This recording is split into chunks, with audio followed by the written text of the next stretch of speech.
Est-ce que tout le monde m'entend? Ouais, ben voilà. Alors, on dit seulement, bienvenue à cette émission. Émission, pourquoi j'ai l'émission? De cuisine vibratoire. La cuisine vibratoire, c'est quoi? C'est la cuisine des maîtres en Inde. C'est inspiré de la cuisine des maîtres en Inde. Parce qu'ici, dans notre contexte nord-américain, il faut l'adapter. Il faut l'adapter parce qu'on a du travail, on a plein de choses à s'occuper. Et qu'est-ce que c'est que la cuisine vibratoire? On fait trouver une façon de s'alimenter en augmentant son taux vibratoire. Alors, tous ceux qui font une démarche spirituelle, qui pratiquent une sadhana tous les jours ou de façon régulière, vont avoir à un moment donné ou à un autre besoin de mieux s'alimenter et puis d'aller chercher le maximum de nutriments dans leur alimentation. Einstein disait que l'alimentation, pas l'alimentation, mais que tout est énergie. Tout se transforme, rien ne se crée, tout se transforme. Alors, lorsqu'on met une graine en terre, eh bien la graine germe et le germe se développe et produit par le fait d'accueillir la lumière et puis il la transforme carrément. Et ça devient une carotte, ça devient une betterave, ça devient un fruit, un légume quelconque.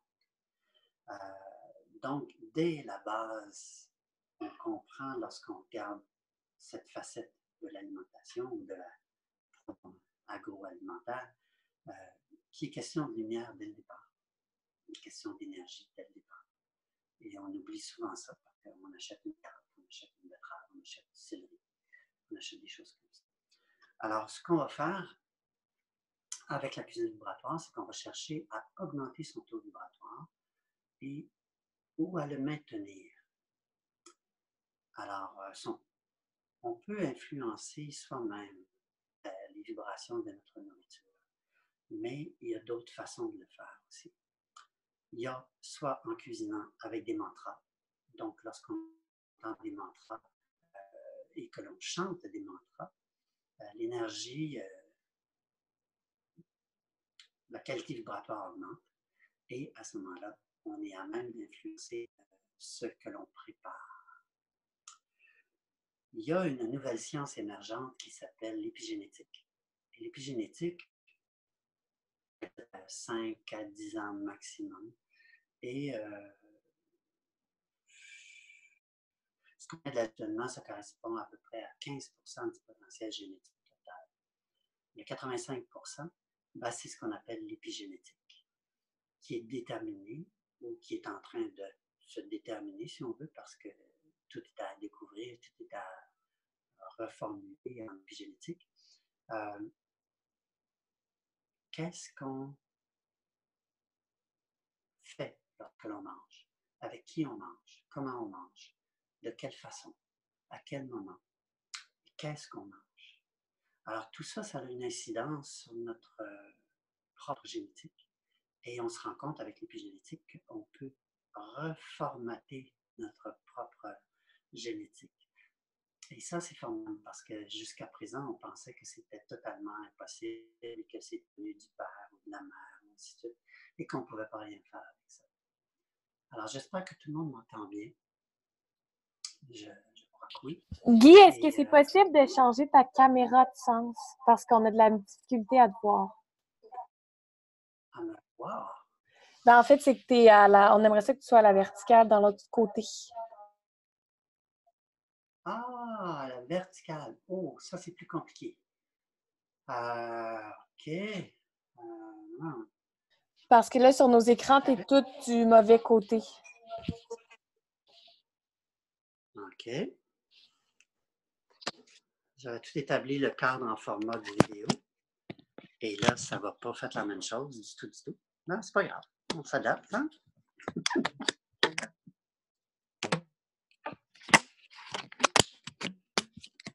Okay. Génial. Voilà. Et là, ça va mieux? Oui, merci beaucoup. Bon, j'étais où? OK, on était en épigénétique. Alors, il y a l'épigénétique qui nous parle justement de ces choses. Et lorsqu'on parle de cuisine vibratoire, ben, un maître spirituel ne va pas manger n'importe quoi et n'importe comment. Et ainsi de suite. Alors, nous sommes à même, avec la cuisine vibratoire, de prendre conscience de ce que l'on mange, comment on le mange, avec qui on le mange, à quel moment, à quelle fréquence, et surtout, euh, quelle est la qualité vibratoire de ce qu'on mange. Je regardais un bouquet de persil qui était dans le frigo tantôt, et le bouquet de persil est complètement fané, il est vraiment bon. Alors, la qualité vibratoire d'un bouquet de persil comme ça, elle n'est pas énorme. Sur son déclin. Et il y a il y a des perceptions aussi qu'on a par rapport à la qualité de la nourriture.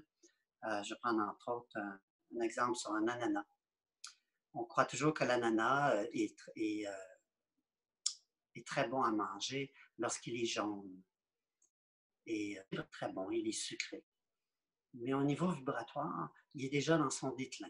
Parce que la courbe vibratoire, la courbe de vie de l'aliment lui-même, est déjà en train de péricliter vers une qualité vibratoire qui est beaucoup moindre que ce qu'elle aurait pu être.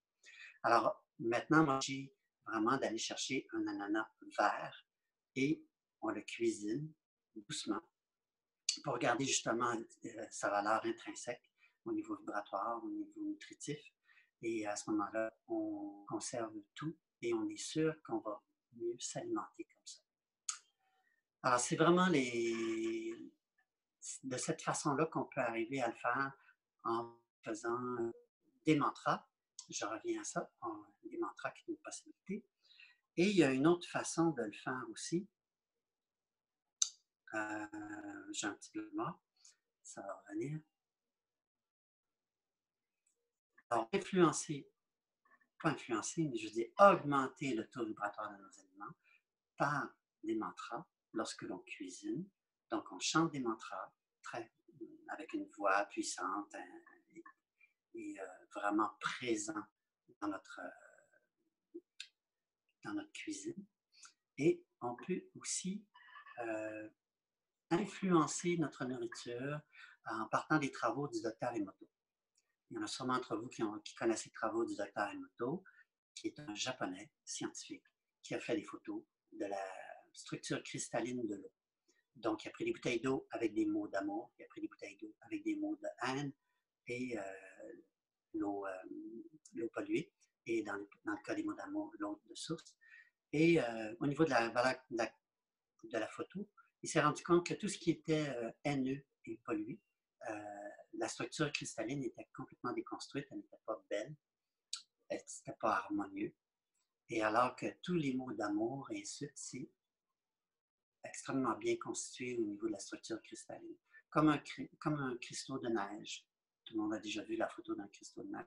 J'ai mis une photo magnifique qui se promène sur le net depuis quelques semaines. Et puis, je vous invite à en prendre connaissance. Je pense qu'elle est sur ma page de cuisine vibratoire. Alors, ce qu'on fait à ce moment-là, j'ai fait et puis sur l'emballage, j'ai mis des mots d'amour en anglais et en français. Et je me suis rendu compte, en faisant une lecture avec un pendule, je me suis rendu compte que un poireau qui vibre à peu près à 90 000, non, à 9 000, je m'excuse, à 9 000 Thibaut-Vie, parce qu'on prend un tableau qu'on peut trouver sur Internet, et on détermine la qualité vibratoire de l'aliment avec notre pendule. Et le poireau vibre à 9 000 Thibaut-Vie. Et le lendemain, une fois que j'ai cuisiné les crotons végétariens, en fait, le lendemain, le pot vibre à 16 000. Alors, qu'est-ce qui est arrivé entre le 9 000 et le 16 000? Eh bien, c'est les mantras. C'est sur l'emballage qui ont une incidence sur le contenu du pot. Et puis, à ce moment-là, lorsqu'on observe ça, on est à même de comprendre que si on ingère ce que l'on si on ingère cette nourriture-là, ben on est plus à même d'élever notre qualité vibratoire plutôt qu'en mangeant du McDo ou des choses comme ça. Ceci dit, une parenthèse, on peut, en appliquant de la lumière dans notre assiette, changer la qualité vibratoire de ce qu'on va manger. Il y a aussi, ben, j'aime pas trop ça, c'est une expression, là, garbage in, garbage out, mais c'est pas vrai quand on parle de lumière. On peut avoir une incidence.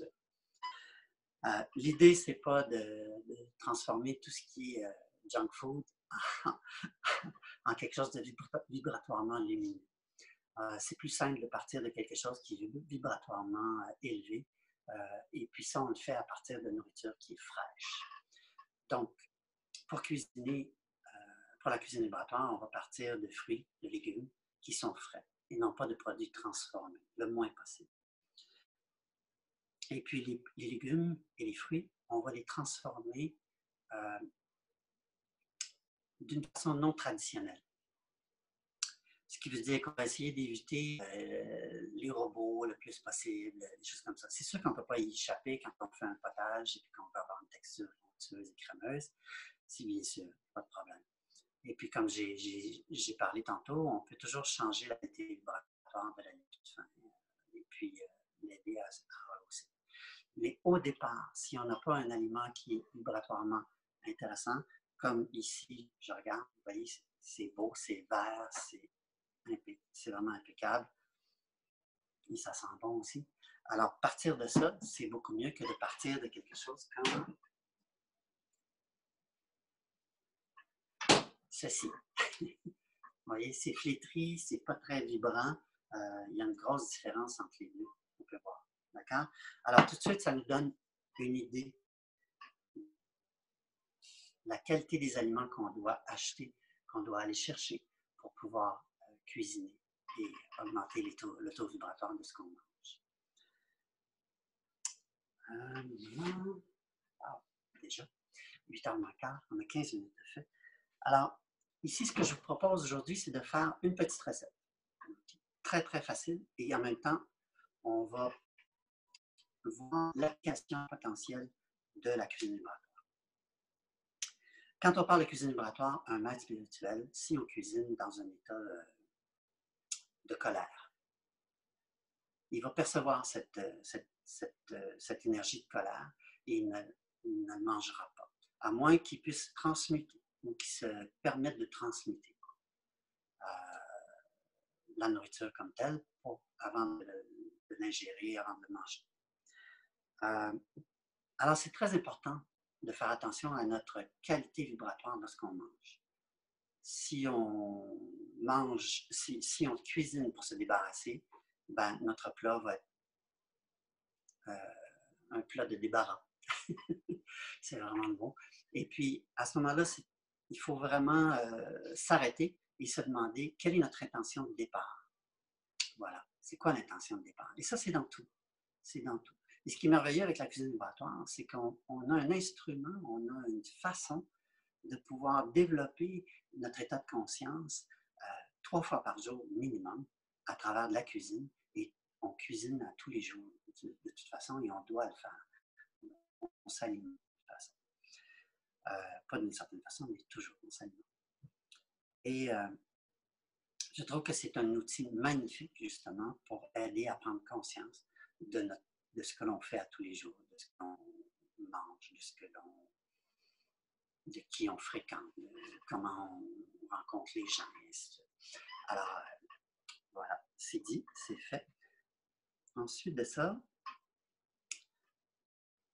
quand on parle de servir de la nourriture ou de cuisiner pour un maître spirituel ou de cuisiner pour ça en laboratoire, on va aussi faire attention aux produits qu'on va utiliser. Il y a entre autres certains aliments qui vont abaisser le taux vibratoire, entre autres l'oignon. Qu'il soit cuit ou cru, l'oignon abaisse le taux vibratoire. Bon, vous allez me dire, attends, moi je n'ai pas senti, c'est parfait. Moi, je ne le sens pas non plus, mais j'ai décidé de changer dans ma vie pour tous les jours. Je passe par du poireau. À ce moment-là, c'est beaucoup plus facile pour moi comme ça. Et j'aime mieux ça d'ailleurs. Un autre aliment, l'ail. Quand on parle d'ail, l'ail cuit abaisse le taux vibratoire. L'ail cru reste neutre. Donc, tout de suite, ces deux aliments-là, on peut voir comment on va les gérer dans notre vie. Alors, l'ail, pas de problème, on peut en manger. Je dirais que l'oignon aussi, vous pouvez en manger. Il y a pas de, votre taux vibratoire ne baissera pas de façon drastique après une bouchée. C'est pas ça. D'accord? Mais c'est juste qu'à un moment donné, il y a des choix qu'on fait et on décide de faire ce choix-là ou pas. Ou simplement d'ignorer. Alors, vous prenez ce que vous voulez dans ce que je dis. D'accord? Vous pouvez laisser faire ce que vous voulez. Prenez simplement ce qui vous intéresse, ce qui fait votre affaire. Le reste, vous verrez plus tard. Peut-être que ça prend un temps pour rentrer, ou sinon, vous pouvez vous l'approprier tout de suite ou l'explorer. Alors, c'est vraiment une invitation à l'exploration que je vous donne. C'est une invitation à la découverte à travers la nourriture, à la découverte de soi, bien sûr. Et aussi, moi, je me rends compte que je mange souvent un peu trop vite. J'ai des années de pratique. Alors, mon défi, ou un défi que j'ai remarqué, c'est vraiment d'essayer de m'apaiser. Et lorsque j'ai fait récemment un jeûne de plusieurs jours, de 7 à 9 jours, 9 jours, après ça, j'ai recommencé à manger avec les jus verts, et puis après ça, 7 jours de jus verts, 7 jours de potage et 7 jours de manger mou, de ce qu'on appelle des purées, pour mettre le système digestif en route. Alors, quelqu'un m'avait suggéré de manger à une petite cuillère. Et je trouve ça très intéressant. Puis je me suis mis à écrire une méditation là-dessus. Puis je vous la partagerai peut-être plus tard dans les cours qui viennent. Alors voilà. Donc, cuisiner à partir d'une intention. Notre intention, c'est de faire plaisir aux autres bien souvent. Moi, je me souviens de ma mère qui faisait des cochons d'amour. Elle appelait ça comme ça. C'était des cigares au chou, pas de chou. Il y avait beaucoup d'amour dans ce qu'elle faisait. Mais en même temps, il y avait l'urgence de servir tout le monde. Alors, si vous êtes capable, si vous n'êtes pas dans cette réalité-là où vous n'avez pas à cuisiner de façon rapide, ben à ce moment-là, ça va être plus facile pour vous. Mais la cuisine vibratoire, c'est quelque chose qui se fait lentement. C'est quelque chose qui se fait sans urgence, qui se fait aussi avec la conscience. Donc, on est conscient de ce qu'on fait, de ce qu'on prépare. On est conscient de là où on est au moment où on le fait. Et surtout de ne pas partager sa colère dans la nourriture. Il y a ce qu'on appelle dans les restaurants une tradition ou une façon de... surtout les restaurants français, les cuisiniers apprennent avec un coup de pied au derrière, si on veut. Et ça, c'est affreux. Et puis, j'ai déjà entendu parler des chefs de cuisine qui s'envoyaient des casseroles par la tête et des couteaux, des choses comme ça. C'est déjà arrivé. Et je pense qu'à un moment donné, il va falloir... je vais peut-être proposer un cours pour ces gens-là. Pas pour ces gens-là, mais pour l'industrie de la restauration. Pour justement changer cette façon, cette pratique d'apprentissage qui est encore un peu à la vogue dans le domaine de la restauration. Alors, imaginez quand vous payez un repas 30 $, 40 $, puis vous avez un chef qui est plus ou moins qui est irascible derrière, ben, vous absorbez une partie de cette irascibilité-là. D'accord?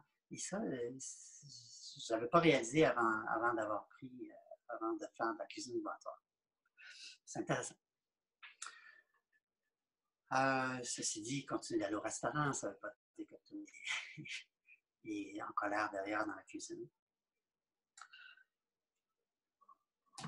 Alors, ce qu'on va faire, on va partir de la casserole derrière, puis je vais vous montrer une première chose.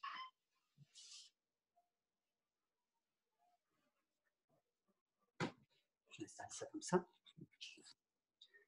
Alors ici, on a une belle casserole. D'accord? Et vous allez voir, ici, j'ai tout mis en petits groupes. D'accord? On a le gingembre, on a ici du curcuma. Ça ici, on a le choix de prendre du ghee ou sinon de l'huile de coconut. Ici, on a des graines de cumin, du thym. Ça ici, ce sont des graines de coriandre qu'on a écrasées au mortier. Et on a quelques clous de girofle. D'accord? Alors, on passe ça à cuire.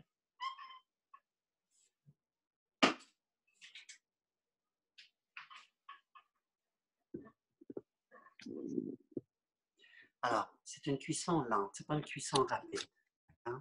Donc, on met le feu très doux, pas très doux, mais je veux dire moyen. Parce qu'ici, on a besoin d'atteindre une ébullition, parce qu'on va faire rôtir les épices.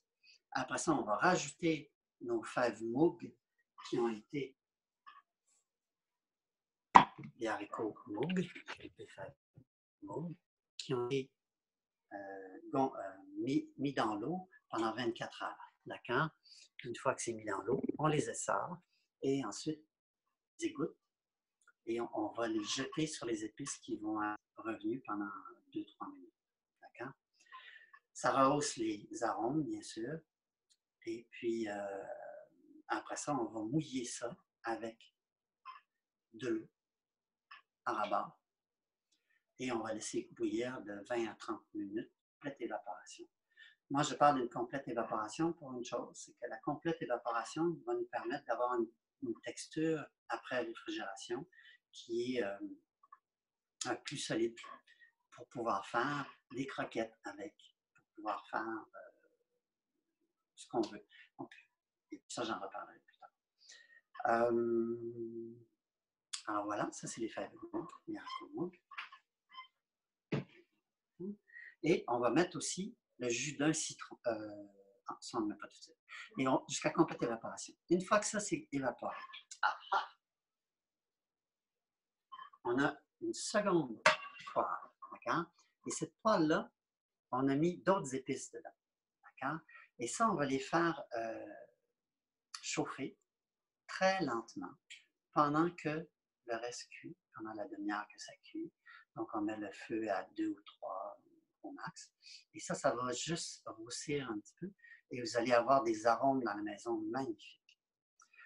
Pourquoi c'est groupé? J'ai oublié d'en parler.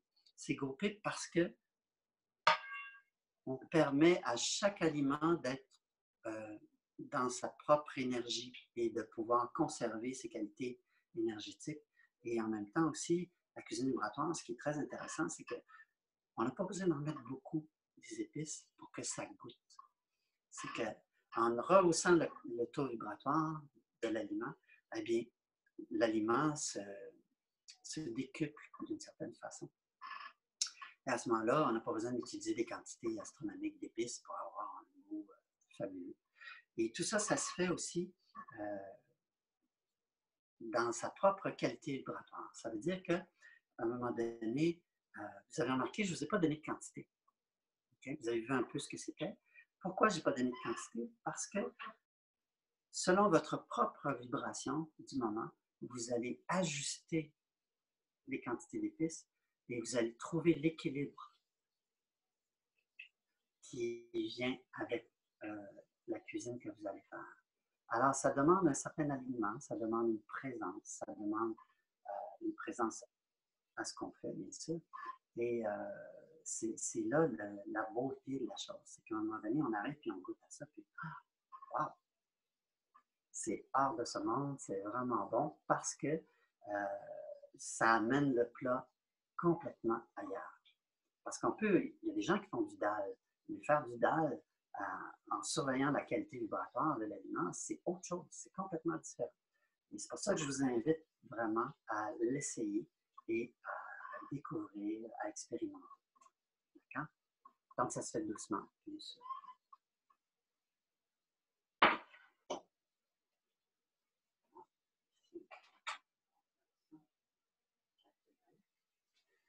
Alors, on a la poêle ici qui est en train de cuire. Ça frémit avec l'huile de coconut. Et puis, bon, ce que je vais faire, la recette est écrite. D'accord? Et puis, on pourra la faire parvenir suite au cours qui vient pendant la semaine. On va voir avec l'équipe de Salument Canada comment on peut organiser ça. D'accord? Cuisine vibratoire. Bien sûr, dans la joie, bien sûr, dans l'esprit de découverte, dans l'esprit de... Parce qu'à chaque fois qu'on cuisine, il y a toujours... on a beau faire la recette 50 fois, et il y a toujours un petit quelque chose de différent, il y a toujours un petit quelque chose de... Même si, globalement, c'est pareil. Et c'est ça qui est fun dans la cuisine, parce qu'on découvre des choses, puis les accidents, ça amène à plein d'autres choses. OK. En cuisine vibratoire, c'est la cuisine des maîtres en Inde, bien sûr. Mais il faut aussi l'adapter à notre contexte nord-américain, à notre contexte d'ici au Canada, peu importe. Et moi, ce que je propose, c'est que quand on cuisine pour avoir des hautes qualités vibratoires, on cuisine de petites quantités et on cuisine pour manger tout de suite. Donc, on ne cuisine pas pour garder pendant 3 jours, parce que le maximum de temps que vous allez conserver votre aliment vibratoirement, c'est 3 jours. D'accord? Je ne parle pas de votre aliment, je parle de ce que vous allez cuisiner. Okay? Les aliments se conservent un peu plus longtemps que ça, mais ça se garde 3 jours à peu près. Passez 3 jours, là, prenez pas trop, ben c'est beaucoup moins, la qualité a diminué. D'accord? Alors, ce qu'on fait à ce moment-là, c'est que petite quantité, puis on mange tout de suite. Donc, le dal, on va le servir avec du riz. On va le servir avec des légumes verts aussi, un petit légume vert pour aider la digestion, parce que lorsqu'on mange des légumineuses tout seul, ben, c'est plus dur à digérer. Ce qui aide à digérer, c'est vraiment d'avoir d'autres légumes ensemble et beaucoup plus facile sur le système digestif. Bien sûr, on rince les légumineuses avant de les faire tremper. On les lave à l'eau, et après ça, on les met dans le bol et on remplit d'eau, puis on les laisse tremper pendant 24 heures.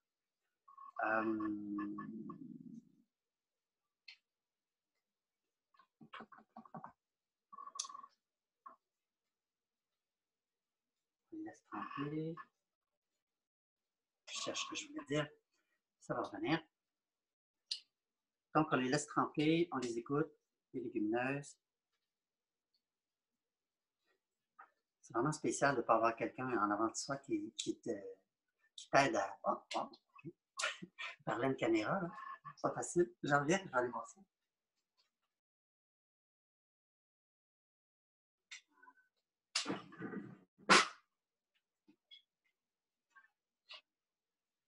Alors ici, nos épices ont roussi un petit peu. Regardez ce que ça donne.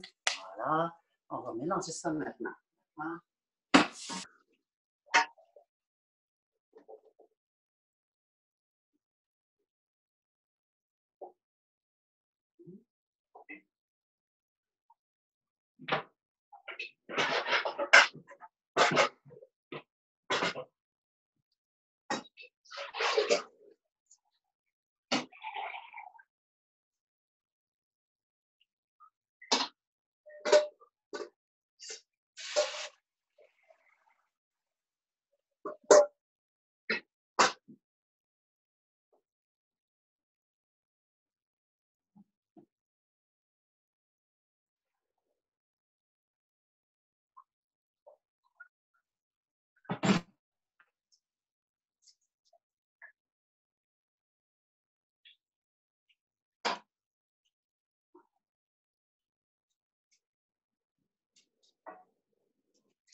Voilà. Et c'est parti pour 20 à 30 minutes jusqu'à complète évaporation du liquide dans la casserole.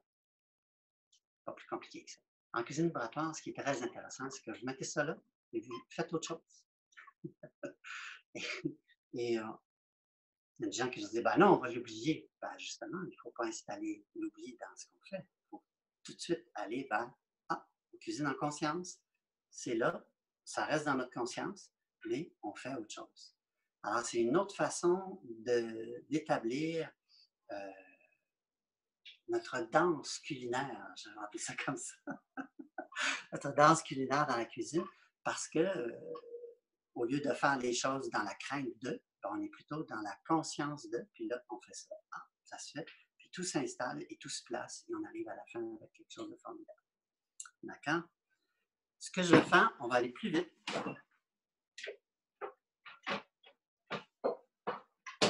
Ce qui cuit dans la casserole, ben, c'est très facile. Ça donne ceci. D'accord? Et ça donne ceci parce que c'est réfrigéré. Et le lendemain, c'est tout pris en pain. Et on a quelque chose avec lequel on peut travailler. Donc, quand vous cuisinez, on peut le servir avec du riz, des légumes, des choses comme ça. Parfait. Puis, il en reste tout le temps. D'accord? Donc, c'est ce que quand j'avais commencé à dire tantôt, c'est que moi, j'en fais un peu plus pour pouvoir justement faire des croquettes avec ou le servir en salade. Alors, je prends une cuillère à crème glacée et puis on met une petite laitue et puis je le sers en salade sur la laitue. Alors, si on prend une petite assiette comme ça ici,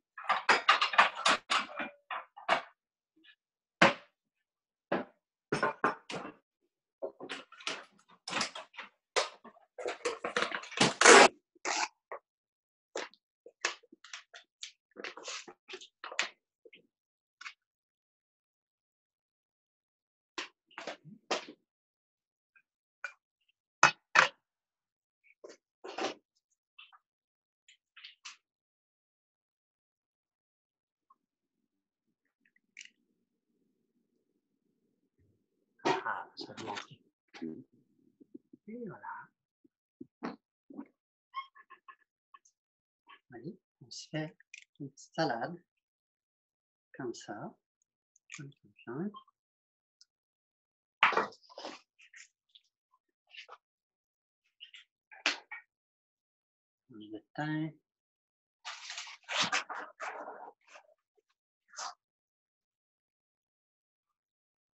Les petites tomates.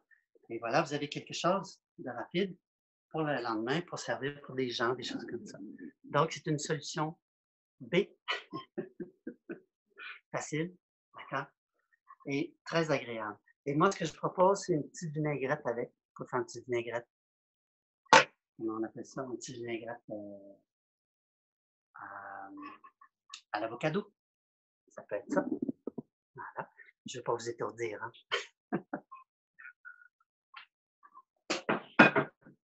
Alors, c'est ça. Et l'autre option que je vous propose, c'est qu'il reste plein de matière ici. D'accord? Alors, moi, ce que je fais des boules. La même chose. OK? Puis après ça, les boules, on va les paner à l'anglaise. Les paner à l'anglaise, c'est tremper dans la farine, après ça, l'œuf battu avec du lait, puis après ça, dans une chapelure. OK? Et ce que je propose, c'est qu'au lieu de prendre une chapelure, c'est que moi, je fais une chapelure avec des graines et des noix. D'accord? À ce moment-là, ici, on a ce qu'on appelle des protéines. D'accord? Et puis, on vient augmenter la qualité, la valeur nutritive de notre aliment. Et aussi, ce qu'on vient faire, une chose que je ne vous ai pas parlé, c'est qu'il y a les Nord-Américains ou les Occidentaux, on mange énormément, et même trop, de glucides. Alors, les glucides, c'est quelque chose qui est digéré de façon très rapide par le premier intestin. Les glucides, c'est quoi? Des patates, du pain, des légumineuses. C'est riche en glucides, des légumineuses. Et moi, quand je commençais à faire du végétarisme, j'avais de la difficulté avec les légumineuses. Parce que là, ça m'a fallu trouver des solutions. Et ça en est une. Parce qu'en faisant une chapelure de graines et de noix, ben, automatiquement, vous ajoutez un élément de protéines à votre aliment. Et à ce moment-là, ben, au niveau digestif, ça va être beaucoup plus complet que la protéine de la légumineuse. Ça va aider au niveau digestif. Alors, moi, c'est ce que je propose. Alors, ce que j'ai fait.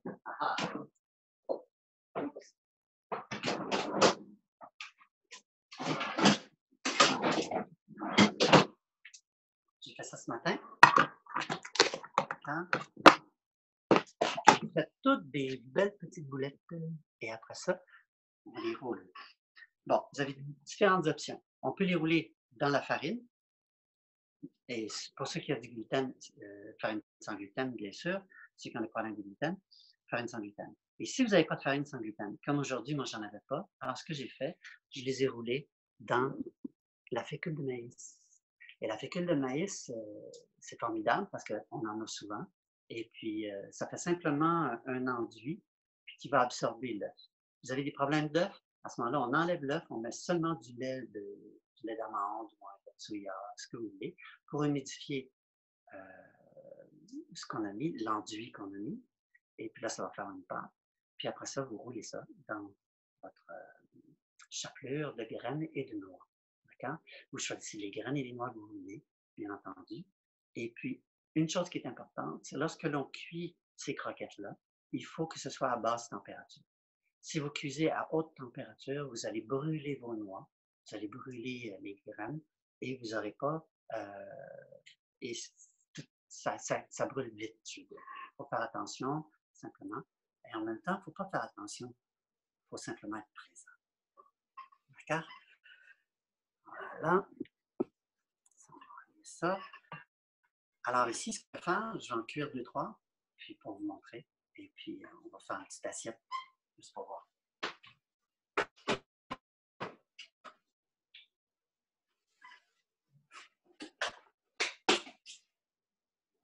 Bon. Il y a ici ce qu'on appelle du ghee. Je voulais vous en parler plus tard, dans une autre soirée. Mais le ghee, c'est quelque chose de fabuleux.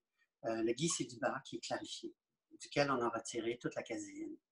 Et puis la caséine, ben, c'est les impuretés dans le beurre. Alors, ce qui reste, c'est uniquement l'huile. Il ne reste plus rien d'autre.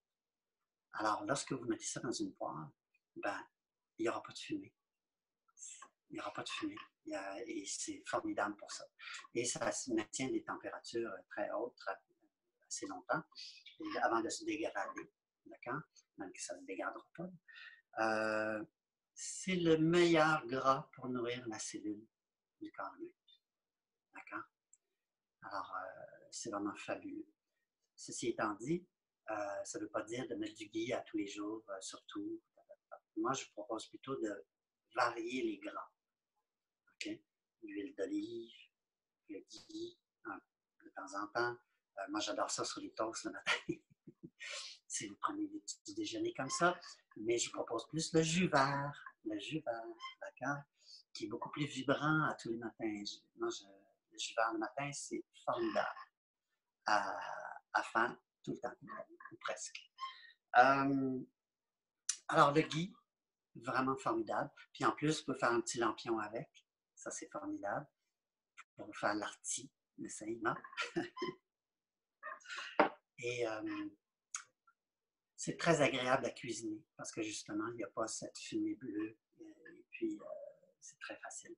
D'accord? Voilà. Ça cuit derrière.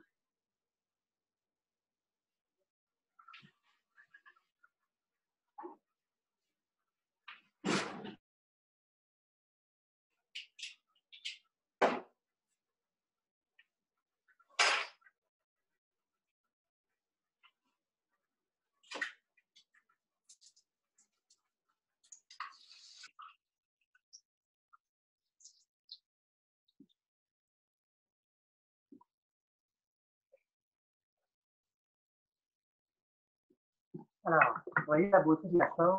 J'ai pris 6 croquettes pour 2 personnes, c'est 3 personnes. Et puis, on a une salade. Je pense que je mets ça sur une salade. À ce moment-là, et on mettait ça comme la part. Vous savez, pour d'autres fois. Alors, c'est ça la solution en vue nord-américaine. Cuisiner un peu plus, vous en gardez. Puis, du fait que c'est congelé, alors, on peut planifier beaucoup mieux les repas comme ça. D'accord? C'est sûr que si vous avez un match spirituel qui vient à la maison, alors vous les faites fraîches, n'est-ce pas?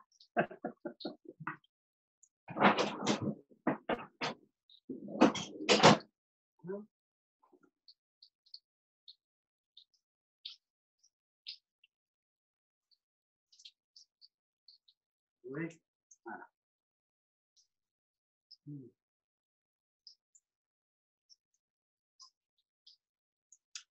Ce matin, je me suis levé avec une idée. Et puis, il faut que je parle de ça ce soir.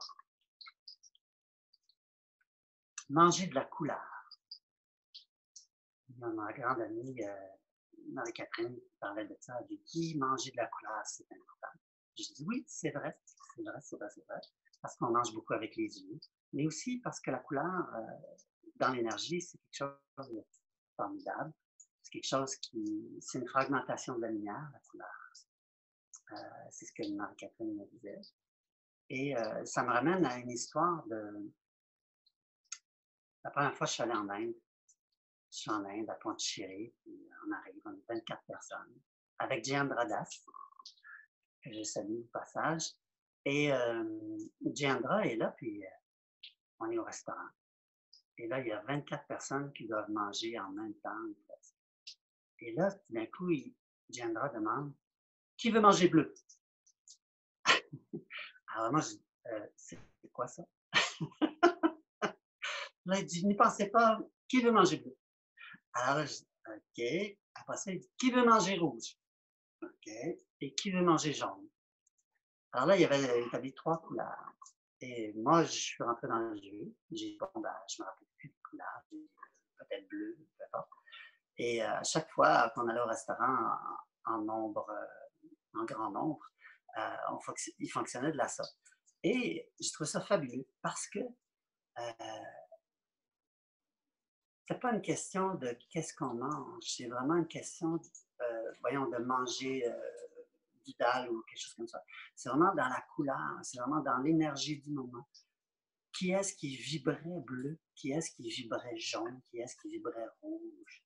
Et c'était un moment fabuleux parce qu'on avait ce moment de conscience où, ah wow, on peut vibrer à autre chose qu'à la poutine ou au spaghetti ou des choses comme ça. Puis vraiment l'identifier à quelque chose d'un mood plutôt que d'un aliment précis. C'est bien sûr qu'à ça, il y avait le rouge, c'était tel aliment ou tel choix, puis le bleu, c'était un autre choix. Et surprenamment, à chaque fois, tout le monde avait bien mangé, tout le monde avait eu ce qu'il voulait, tout le monde avait mangé à satiété. Et c'était une belle façon d'illustrer le travail de l'énergie en utilisant les parts comme ça. Et j'ai écrit une chanson. Puis, je la chanterai à la toute fin, tiens, à la toute fin. Puis, manger bleu, manger rouge, manger vert, l'arc-en-ciel des couleurs de la lumière. Manger jaune ou orange, ou manger sans broyer du noir, maîtriser les aspects de la lumière. Ça, c'est le refrain. Alors, manger de la couleur, bien sûr. Varier les couleurs. Prenez le temps de mettre de la couleur dans vos assiettes. Vous avez vu tantôt, j'ai mis 2 petites tomates. Tout de suite, ça leur rehaussé le tout. Le vert est important aussi. Alors, on parle et on se réveille de temps en temps, juste pour voir. Vous voyez, ça cuit doucement et tout va se placer.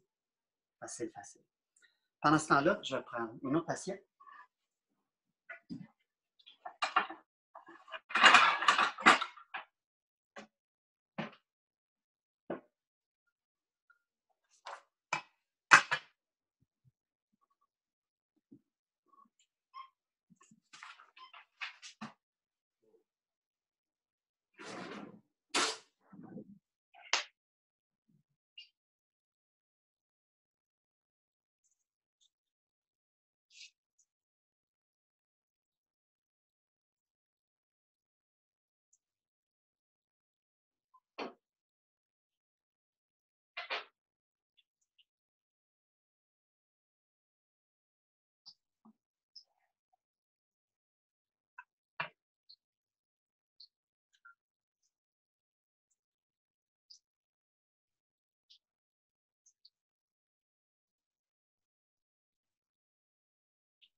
Alors, cuisine vibratoire.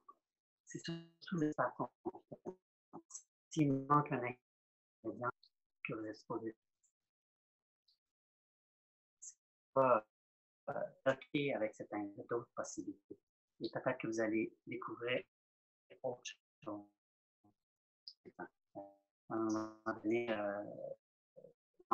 faire du dalle, puis que dans la recette, il y a, comme aujourd'hui, je suis pour l'épicerie, chercher du lait de coco parce que j'en ai pas.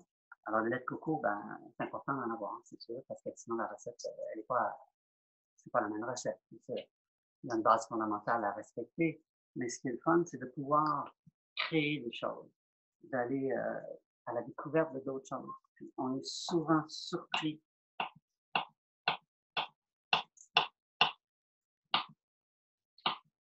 de la découverte qu'on peut faire. D'accord? Alors ici, petite tranche d'avocat.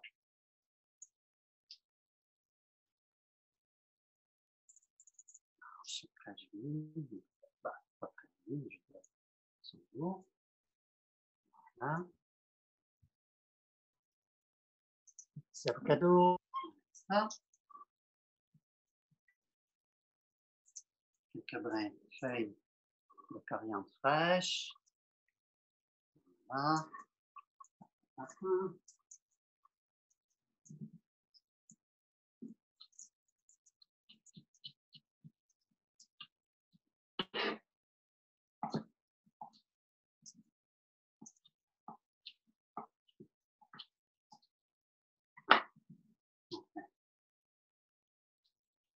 Voilà.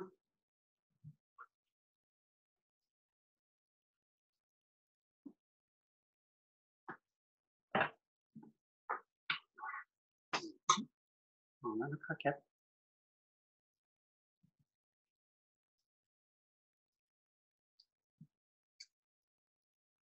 Oh!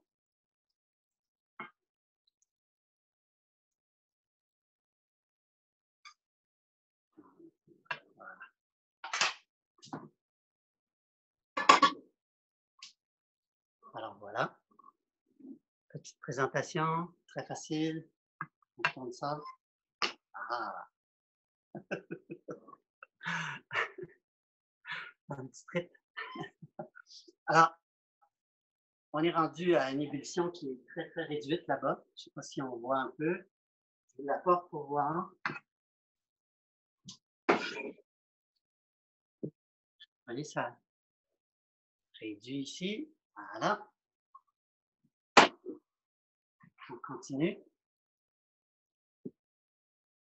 Voilà. Alors, voici, moi je vais terminer là, parce que là, ça ne me donne rien ça me donne rien de vous montrer le jus de citron qu'on va rajouter avec le lait d'amande, le lait de coconut, excusez, jus de citron et lait de coconut, et les épices dans la poire. C'est 3 ingrédients qu'on va rajouter, et on fait cuire 10 minutes. Et voilà, c'est fini. Après ça, on retire les brindilles de thym qui sont dans le mélange, et on sert avec un petit riz basmati, quelconque, avec quelques légumes verts. Et voilà. Ben, je vous remercie beaucoup d'être venu.